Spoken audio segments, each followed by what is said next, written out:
Lean ahead. Pull up. Terrain, terrain.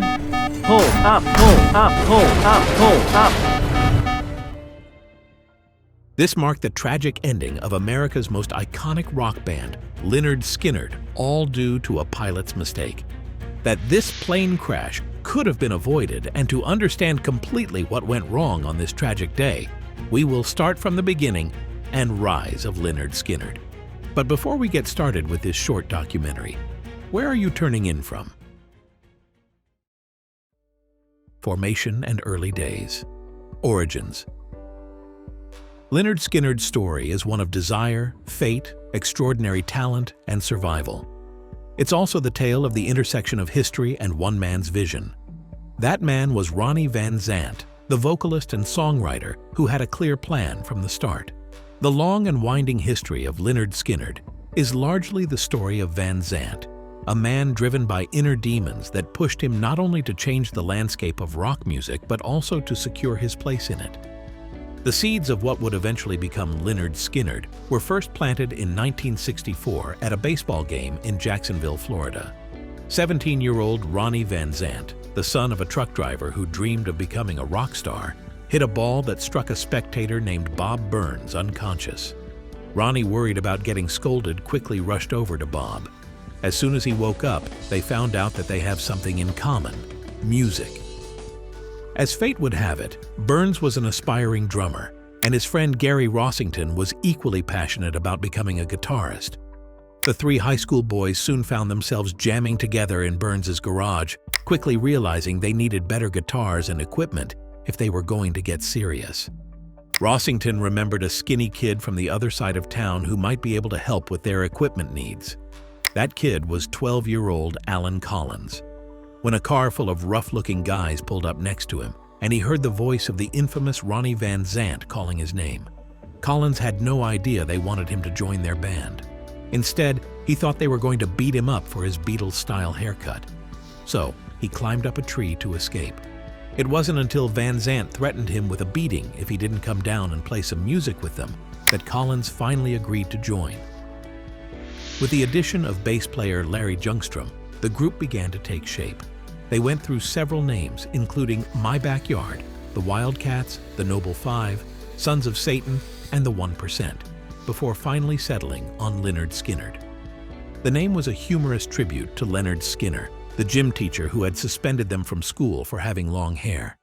Things got serious when the band acquired a rehearsal space on a 99-acre farm outside of town in Green Cove Springs.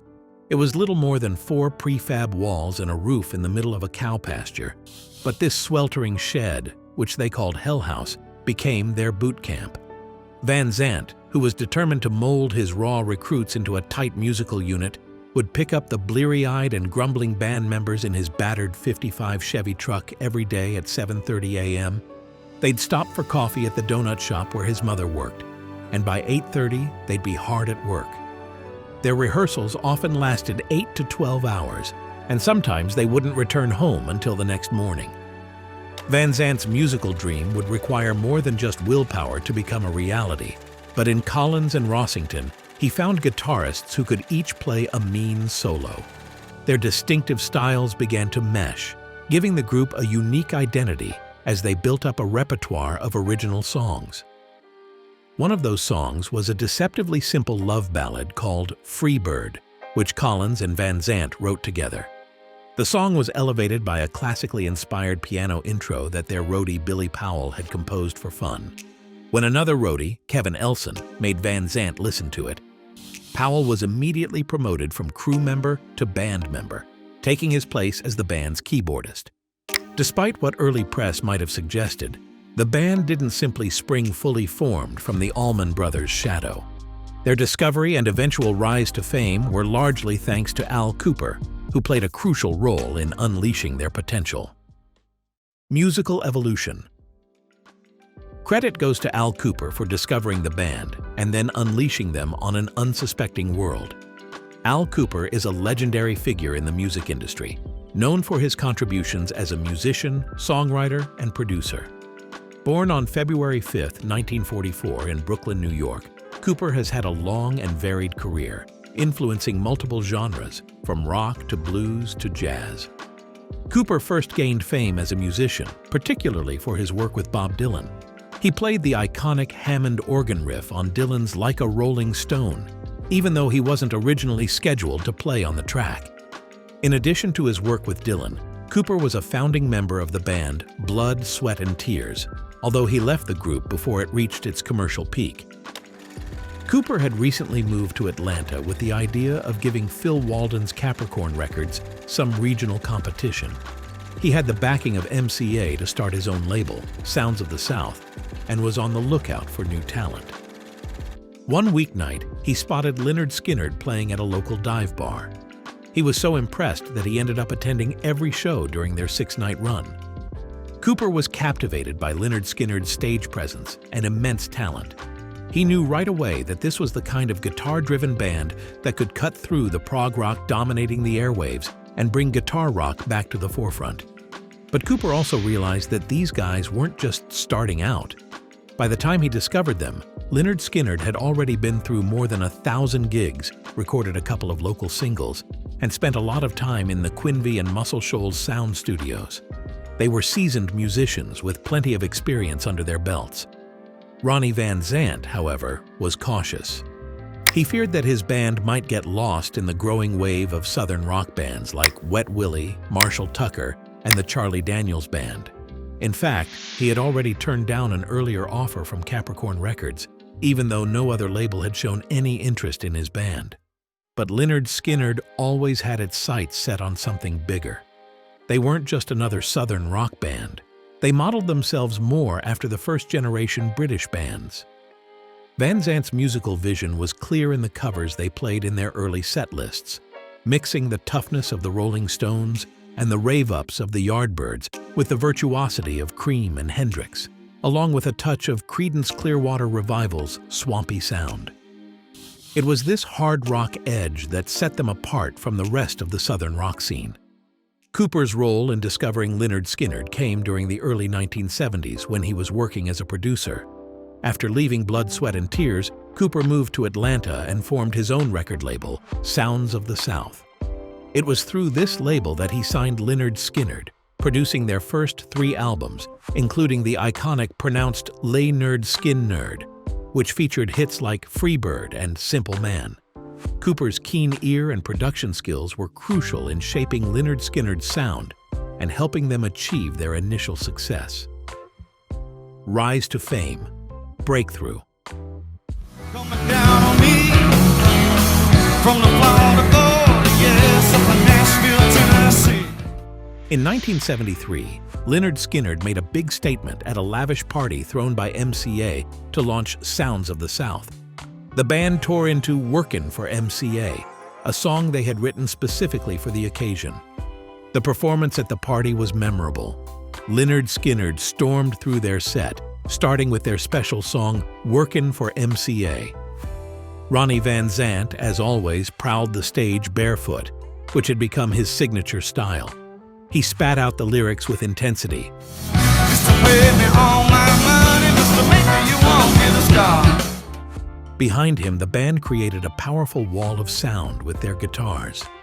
Ed King, who had originally been brought in to play bass on the album, had switched to guitar, filling the space between Alan Collins's Gibson Firebird and Gary Rossington's Les Paul. The heavy rhythm section, composed of Bob Burns on drums, Billy Powell on keyboards, and Leon Wilkson on bass, kicked in behind them. That night, the crowd, filled with media and MCA staff, was on its feet from the very first notes of Workin' for MCA to the final echoes of Freebird. Lynyrd Skynyrd, after 7 years of hard work and dedication, was finally ready to make their mark. The real turning point in their career came when they secured the prestigious opening slot on The Who's 1973 U.S. tour. But this opportunity came with challenges.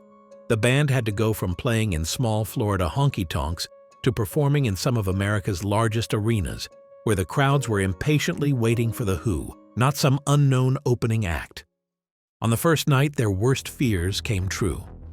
The atmosphere at the Cow Palace in San Francisco was tense as the band stepped onto the stage, their guitars slung over their shoulders, ready to prove themselves to an audience of 20,000. This wasn't just any crowd. It was a tough, skeptical bunch, hardened by years of legendary acts gracing the same stage. The band could feel the weight of history pressing down on them as they adjusted their microphones and checked their instruments. The first chords rang out, echoing off the high ceilings, but instead of applause, the sound was met with a strange, unsettling clinking. Coins, pennies, nickels, dimes were being hurled at the stage, glinting in the light as they sailed through the air. The band members exchanged glances, their hearts pounding, but they didn't flinch. As the coins continued to rain down, pinging off their equipment and scattering across the stage, the band played on. The crowd's jeers mingled with the music, creating a chaotic symphony of sound. But the band was determined. With every note, they fought back against the hostility, channeling their frustration and defiance into their performance. Gradually, something shifted. The music began to win them over. The rhythm picked up, the melodies became infectious, and the audience, slowly but surely, started to listen. By the time the band reached the final chords of their set, the transformation was complete. The energy in the Cow Palace had flipped, the hostility melting away into a wave of enthusiasm. The band, drenched in sweat and adrenaline, stepped back to take in the roaring crowd before them. Against all odds, they had won them over. As they walked off the stage, the cheers continued, growing louder, more insistent.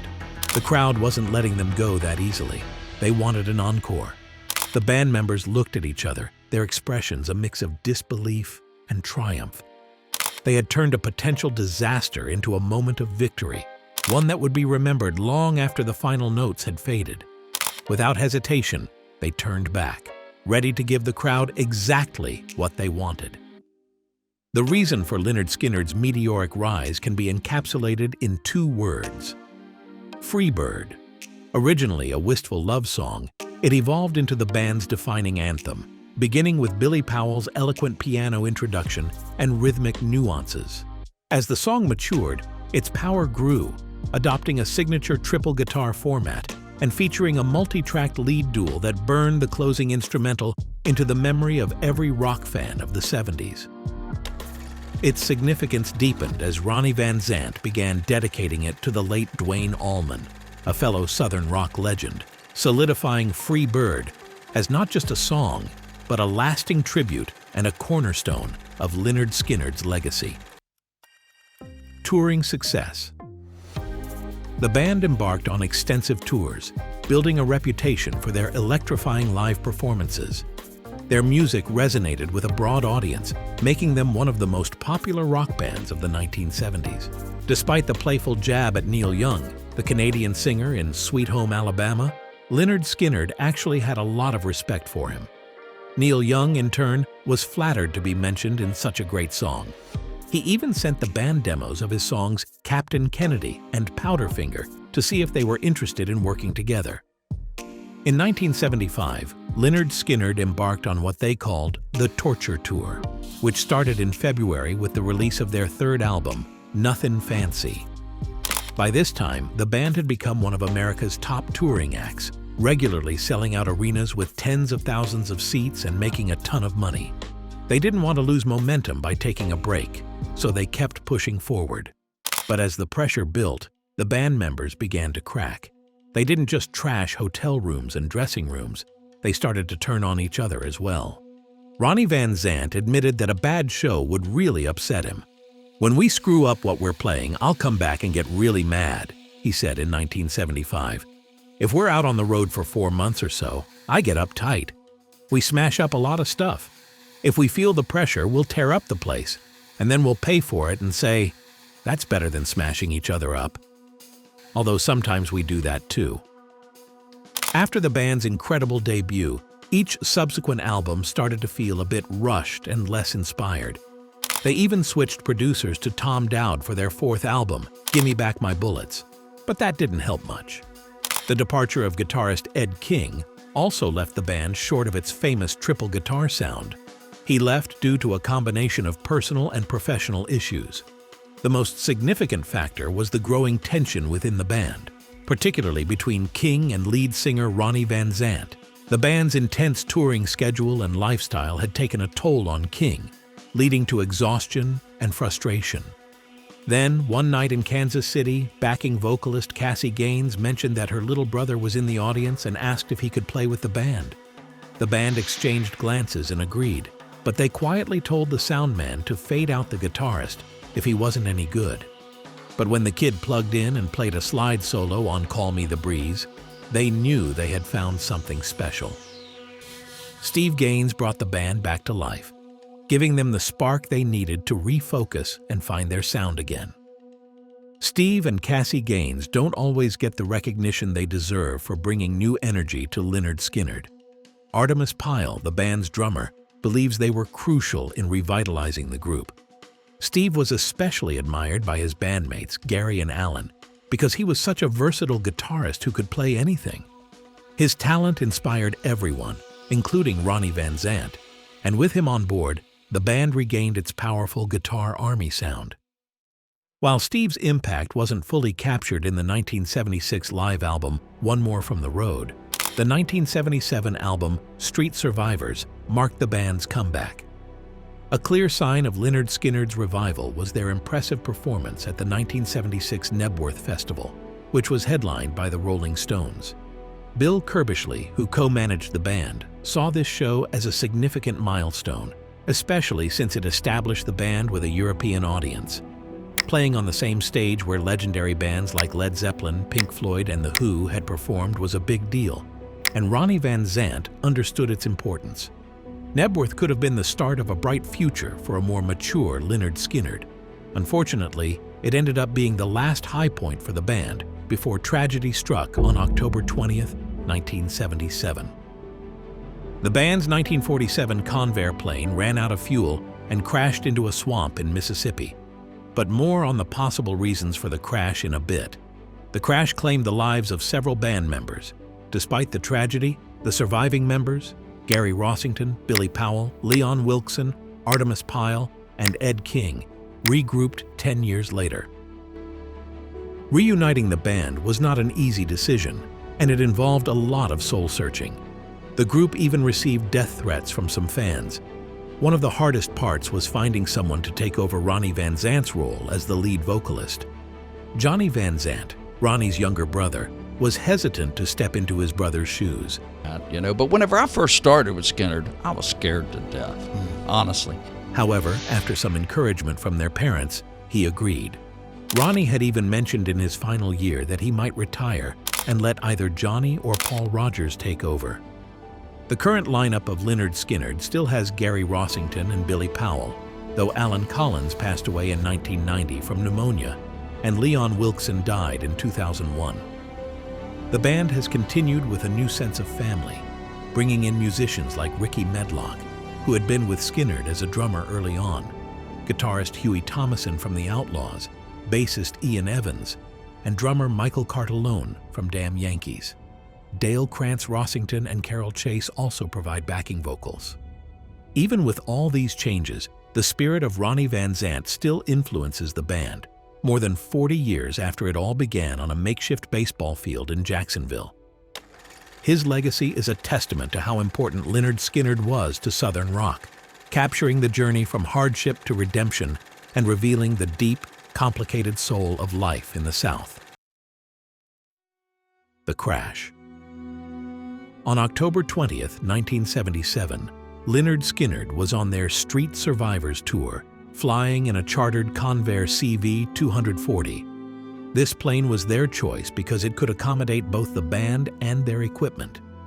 The aircraft, arranged through L&J Company from Addison, Texas, was supposed to be the vessel that carried them safely from Greenville, South Carolina, to Baton Rouge, Louisiana. After a routine refueling stop, loading up with 400 gallons of 100-octane low-lead fuel in Greenville, the plane took off from Greenville Downtown Airport at 4:02 p.m. The band was unaware that this would be a journey that none of them would ever forget, a journey that would end in tragedy. As the plane climbed to cruising altitude, everything seemed normal. The band members were likely settling in, talking about the show they had just played, or maybe just relaxing, thinking about the next stop on their tour. But soon, the calmness of the flight began to crumble.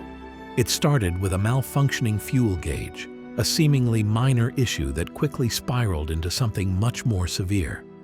Ronnie walked up to the cabin to ask what was going on, but he was quickly told to go back and fasten their seatbelts. The pilots noticed something alarming. The engines were faltering. Panic must have set in as they realized that the plane didn't have enough fuel to reach Baton Rouge. The situation had gone from concerning to critical in a matter of moments. The pilots, realizing they were running out of time, made the decision to divert the plane to Macomb Airport in Mississippi. It was about 10 miles away, so close, yet agonizingly far given their circumstances. Every minute counted. Every second brought them closer to disaster. But as the minutes ticked by, it became clear that they wouldn't make it. The engines were dying, and the plane was losing altitude fast. The pilots, fighting to control the failing aircraft, made a desperate attempt to land in an open field near Gillsburg, Mississippi. The plane began its descent, skimming the treetops, and as one of the band members recalled, sounding like 1,000 baseballs hitting the plane. The undercarriage brushing the tops of the pines for what felt like an eternity. It was a glimmer of hope, a thought that maybe they could pull off a miracle landing. But then, with a sickening crunch, the plane slammed into a large tree. The impact was devastating. The aircraft broke apart as it hit the tree, the sound of metal tearing and wood splintering echoing through the forest. Pieces of the plane scattered across the crash site, creating a trail of destruction that cut through the Mississippi woods. The scene was a nightmare. Twisted metal, shattered trees, and the eerie stillness that comes after a tragedy. It was a moment frozen in time, a horrific end to what was supposed to be just another day on the road for one of rock's most iconic bands. Impact. The crash was devastating. Out of the 24 people on board, 6 lost their lives. Ronnie Van Zant, the band's lead vocalist, was one of them. He was the heart and soul of Lynyrd Skynyrd, and his loss was a heavy blow to everyone who knew the band. Steve Gaines, their talented guitarist, also didn't make it. He had just joined the band a year before and was already making a huge impact with his incredible playing. Tragically, his sister Cassie Gaines, who was a backup vocalist for the band, was also killed in the crash. It was a moment of complete devastation, a tragic end to what had been an incredible journey for Lynyrd Skynyrd. It's impossible not to imagine the chaos and terror that must have unfolded in those final moments. The plane, already struggling with mechanical issues, would have been descending rapidly. The realization that they wouldn't make it to the airport, the desperate attempt to land in an open field, and then the horrifying impact as the plane clipped the treetops and broke apart upon hitting a large tree. For those who survived, it must have been a scene of unimaginable horror, watching friends and colleagues lose their lives in an instant. Survivors. Miraculously, 20 others on the plane survived, including band members Alan Collins, Billy Powell, Artemis Pyle, Gary Rossington, and Leon Wilkerson. But their survival came with serious injuries. Artemis Pyle later described the crash in chilling detail. "We landed in Mississippi pine trees, 3 feet thick. The impact tore the plane completely apart in the 10 to 12 seconds it took to go from 200 miles per hour to a dead stop." Keyboardist Billy Powell had severe cuts on his face and nearly lost his nose. Tragically, Powell passed away in 2009 from a heart attack at his home in Florida. He was just 56.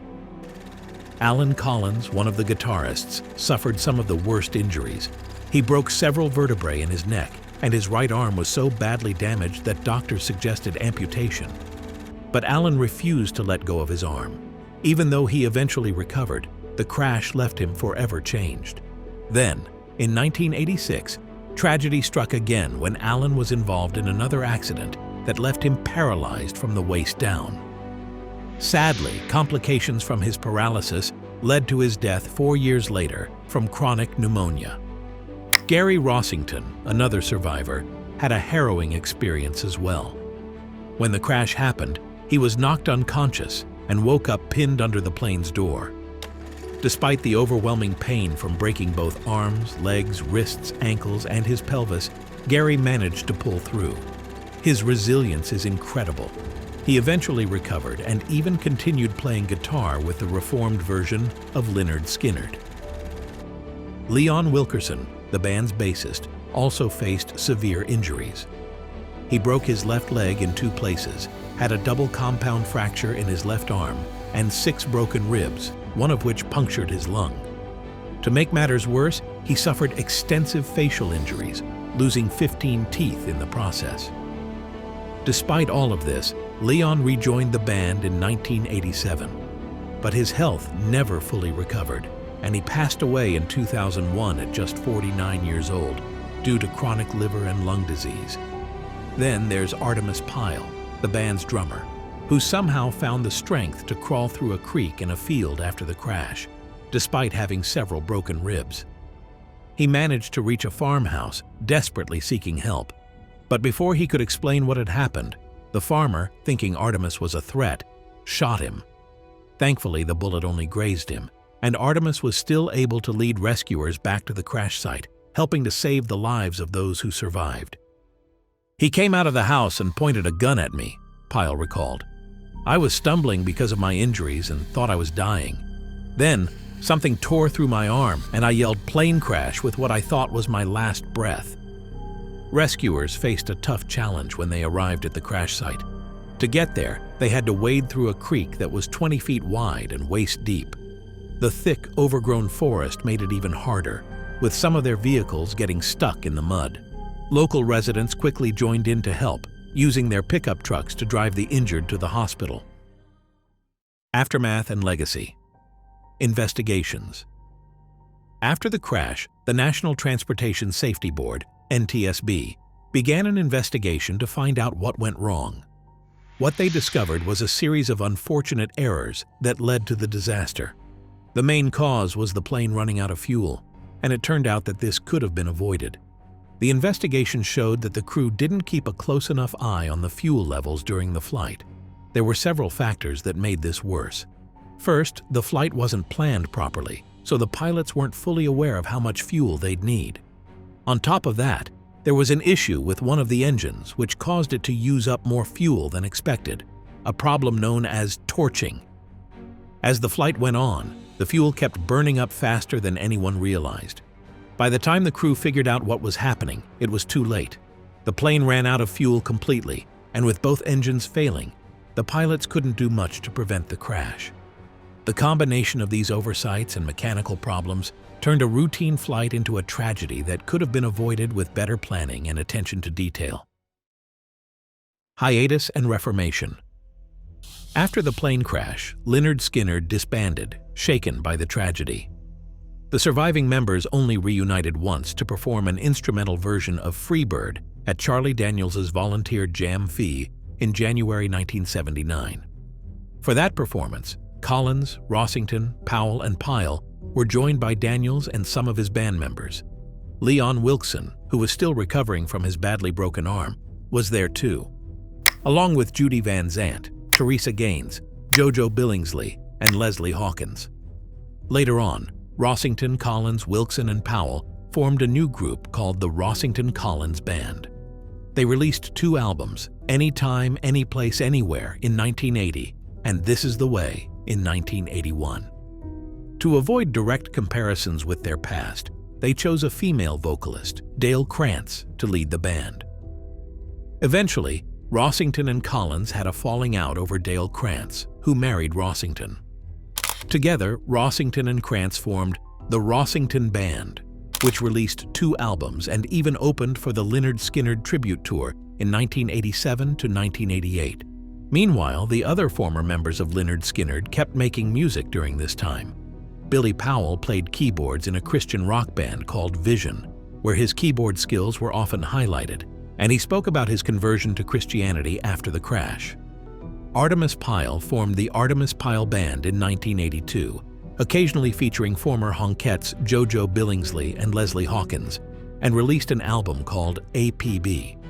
Tragedy struck again in 1980 when Allen Collins's wife, Kathy, died from a massive hemorrhage while miscarrying their third child. Deeply affected, Collins formed the Allen Collins Band in 1983, pulling members from the Rossington Collins Band. They released one album, Here, There, and Back, but Collins was visibly struggling with Kathy's death. He turned to alcohol and drugs, and in 1986, he crashed his car, killing his girlfriend and leaving himself permanently paralyzed from the chest down. In 1987, Lynyrd Skynyrd decided to come back together for a full-scale tour. This reunion brought back 5 key members from before the tragic crash: Gary Rossington, Billy Powell, Leon Wilkerson, Artemis Pyle, and Ed King, who had actually left the band 2 years before the crash. To fill the gap left by Ronnie Van Zant, his younger brother Johnny stepped in as the new lead singer and main songwriter. Since Allen Collins, a founding member, was paralyzed from a car accident in 1986, he couldn't play, but he still played a significant role as the musical director. As part of his legal agreement following a DUI manslaughter plea, Collins was wheeled out on stage each night to explain to the audience why he couldn't perform, usually before the band played That Smell, a song whose lyrics had partly been aimed at him. Sadly, Collins passed away from pneumonia in 1989 at just 37 years old. The plan for the reunited band was to do a one-time tribute to the original lineup, which they captured on a live album called Southern by the Grace of God, Lynyrd Skynyrd Tribute Tour, 1987. However, when the band decided to keep going after that tour, it led to legal trouble. The widows of Ronnie Van Zant and Steve Gaines, Judy Van Zant Jenis, and Teresa Gaines Rapp sued the band members for breaking an agreement made after the crash. This agreement stated that they wouldn't use the Lynyrd Skynyrd name for profit. As part of the settlement, the widows receive almost 30% of the band's touring revenue, which represents the shares their husbands would have earned if they were still alive. The settlement also included a rule that any band touring as Lynyrd Skynyrd had to include Rossington and at least 2 of the other 4 surviving members from the pre-crash era: Wilkerson, Powell, King, and Pyle. According to this rule, the band technically should have retired in 2001, but they continued touring for another 2 decades. The band released its first album after reuniting in 1991, simply titled Lynyrd Skynyrd, 1991. By that time, they had added a second drummer, Kurt Custer. That same year, Artemis Pyle left the band, making Custer the only drummer. With this lineup, they released another album in 1993 called The Last Rebel. Cultural impact. Lynyrd Skynyrd's cultural impact is immense, as they became a symbol of Southern rock and a voice for the South in the broader American music landscape. Their songs like Sweet Home Alabama and Freebird are anthems that transcend generations, embodying the spirit and pride of the Southern United States. The band's music combined blues, country, and hard rock in a way that resonated deeply with listeners, particularly those who identified with the working-class roots and rebellious attitude the band represented. Beyond their musical contributions, Lynyrd Skynyrd's legacy is also tied to the tragic plane crash that claimed the lives of several band members in 1977. This event turned the band into legends and made their story a poignant chapter in rock history. The crash and its aftermath have been the subject of numerous documentaries, books, and articles, further solidifying their place in American culture. Even decades after the tragedy, the band's music continues to be celebrated, and their influence remains strong, not just in the South but across the world, where their songs still evoke a powerful sense of identity and nostalgia. Do you remember the day of the crash? Do you think it could have been avoided? Let us know in the comments below and check out this video.